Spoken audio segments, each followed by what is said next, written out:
I am your friend, Dr. Charles Apoki.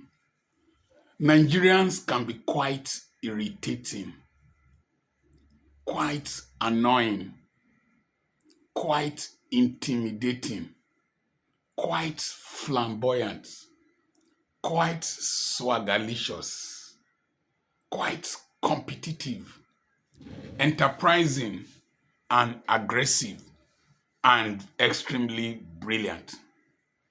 We are among the most brilliant people on earth. Go to the United States and find out.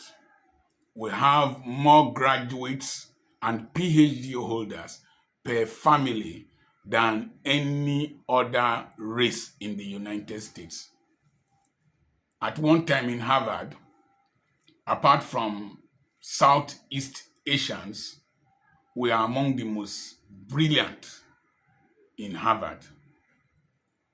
You will see Nigerians set academic records all over the world, from Russia to the United States to the UK. They even excel in English language in the UK. And mathematics Olympiad, you see a Nigerian girl beating every other nation.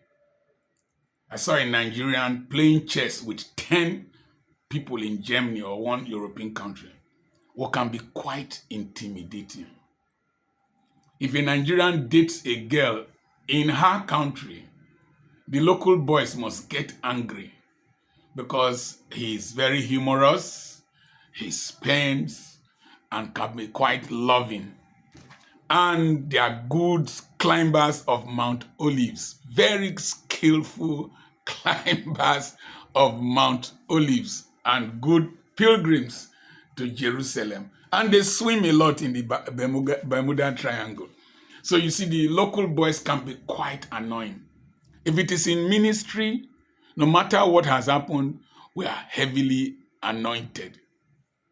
I went to Springs in South Africa, and there was a guy that I was introduced to by my white host.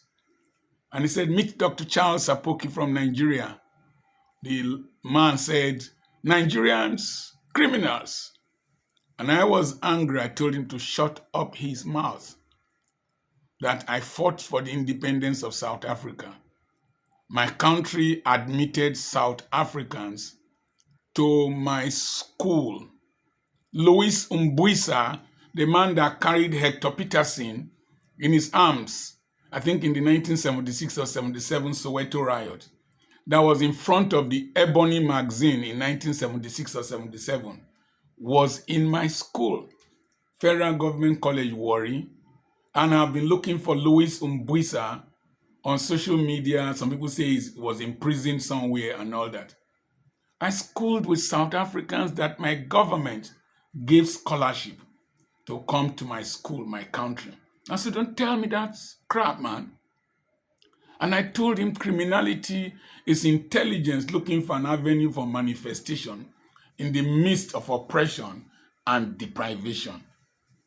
We have quite an oppressive society, and a society with a lot of deprivation, but it's still one of the best countries to live. That's why the son of a refuse collector can become a medical doctor. That's why I could school and sit on the same seat with the son of the secretary to the state government, federal government of Nigeria, in the same school. That's why I was able to school with the children of the elite in the College of Medicine. It's a great society. You are willing to work hard, you are willing to be disciplined, you are willing to be forceful, you will do well. Now, I watched a video and I shed tears of joy. The 4x400 relay mixed race in Ghana. And in the last lap, the baton got to Omotosho. There's a new name that is added. A mother of two who had left athletics to go and raise a family and came back. And she got the baton late. And she started pursuing I think the girl is from Botswana. Pursuing, more than 20 meters gap. She caught up with her, overtook her, and won gold. That's one of the best races I've ever seen. And then in the 100 meters, 4 by 100 meters relay, our men won gold.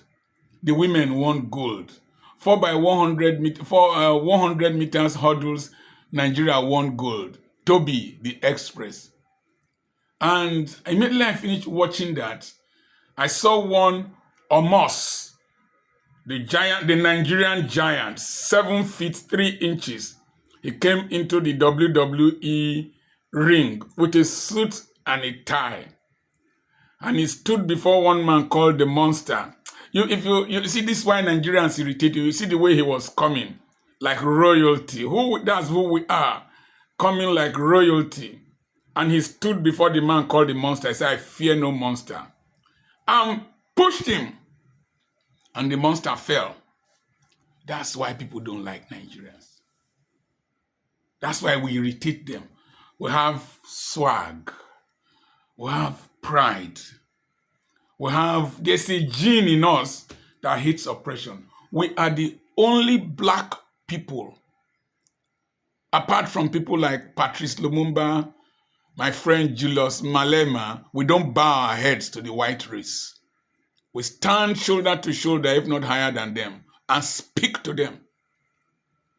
My son was in a queue with the daughter of one big man in the country where he was schooling.